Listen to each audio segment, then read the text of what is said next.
This month is the 25th of July, height of the Roe rut, and we've got some fantastic footage for you. I'm with my colleague and county deer stalking author James Schneider, and we're calling in Roebuck. One of the joys of stalking Roebuck during the rut is that you don't need to be up at the crack of dawn to do so. In fact, after a night of rutting activity, the roe will often enjoy a period of repose before resuming activity later in the morning. And so it is that at around 7 AM we set out to one of our favourite high seats in the Hampshire countryside, from where we start calling. So first of all, let's have a look at the equipment James is using. Today James is using a Sauer 202 in 6.5 by 55 calibre, fitted with a Swarovski Z6i scope. The 6.5 by 55 Swedish is one of the greats for woodland stalking. It carries a long bullet that is highly accurate and heavy enough to punch through light foliage. It also carries enough energy to deal with all of the UK's 6 deer species, whilst only producing a minimum of recoil and muzzle blast.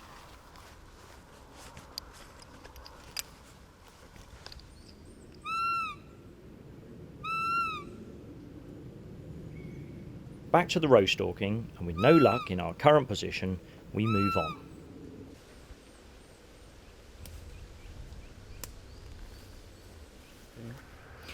Okay, so nothing's working for us at the moment, and it's getting a little late in the morning. It's 10 o'clock. We've been trying the Boutelotte for the last 2 or 3 hours, and absolutely zilch. We're going to have one last ditch attempt at it. There's some nice poplar trees there where we've got a 2-man high seat, so we're going to wander around the field there, I think, James, if that's all right with you. Sit ourselves in those poplar trees, give it an hour, hour and a half, something like that. We'll try one last ditch attempt at the calling, and if we don't have any luck, well, there we go. At least we've given it our best shot. There you go.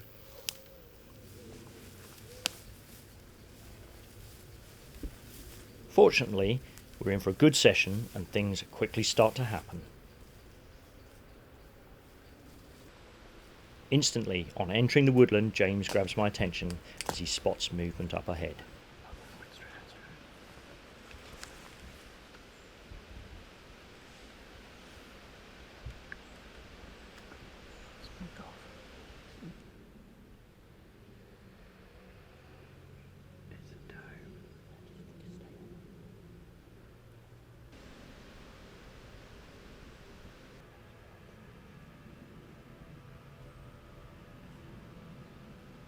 Frustratingly, it's not a roe.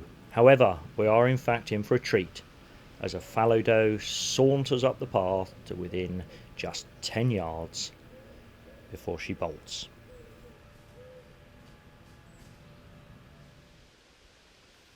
Promptly moving on, we climb into another 2-man high seat.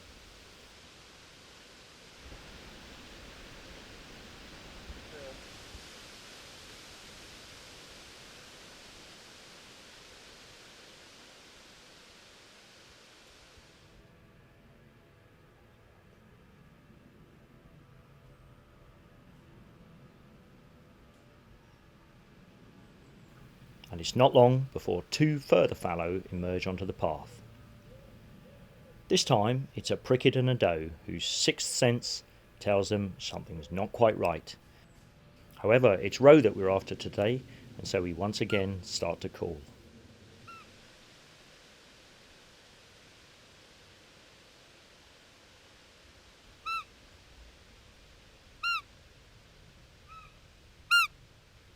Once again, however, a small group of inquisitive fallow, seemingly intrigued by the squeaking, come trotting up the path toward us and to within an unbelievable 15 yards, proving the high seat is doing its job.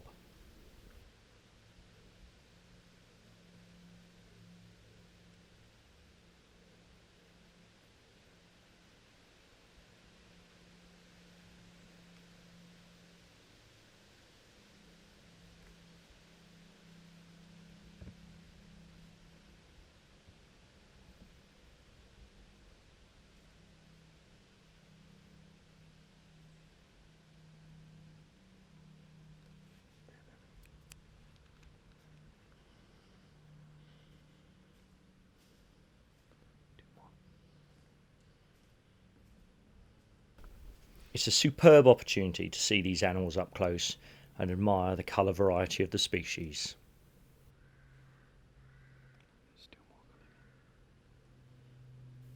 However, as pleasant as it is to see fallow, it's back to the bootaloo, and in an attempt to call in roe, and with a change of tone in our call, that's just what I managed to do.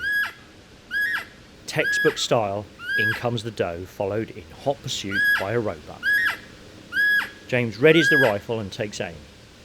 Further calls bring the rutting pair in closer, until, unable to risk waiting any longer, James stops the buck with a whistle and takes the shot.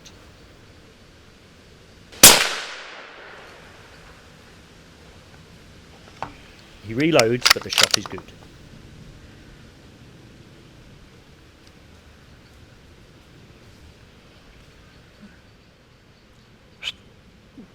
Let's slow that down and take a look at that again. With the roebuck face on, James has no option other than to take a high neck shot, which drops the buck on the spot.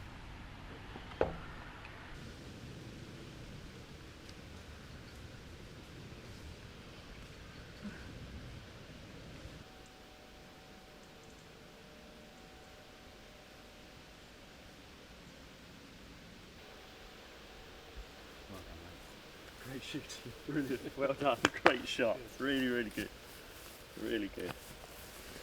James, cracking shot. Thank you, mate. Well done, really, Thank you. really good. Cheers. I don't know if you could caught that on camera there, I hope you did, but what happened there was we were squeaking and the doe was first animal to come in, and then hot on her tail was the buck.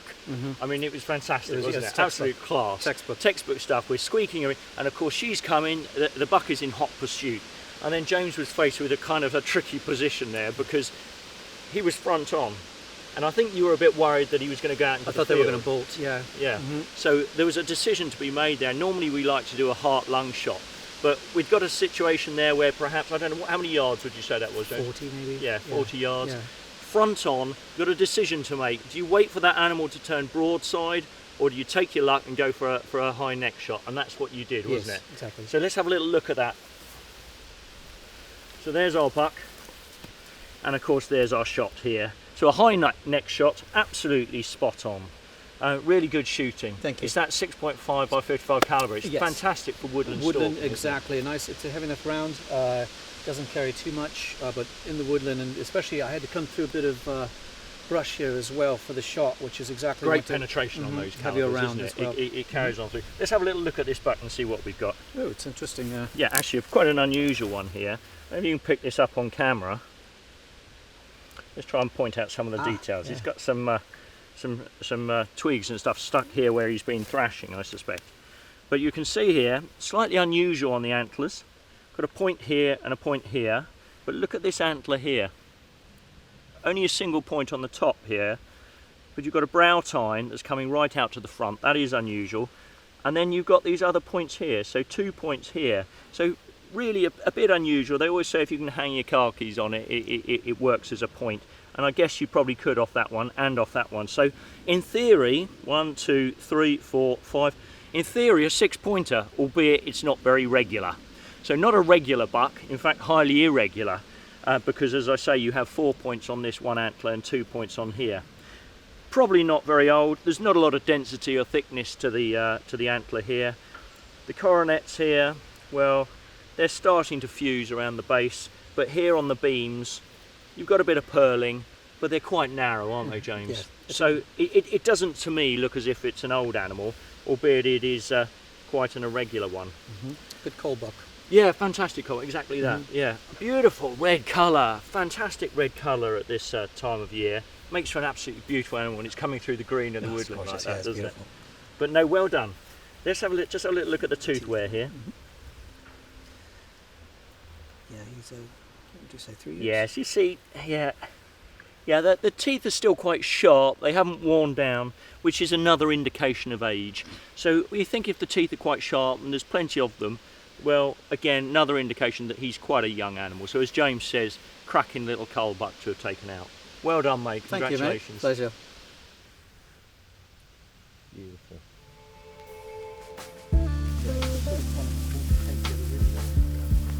It's been a great day in Hampshire and a superb result.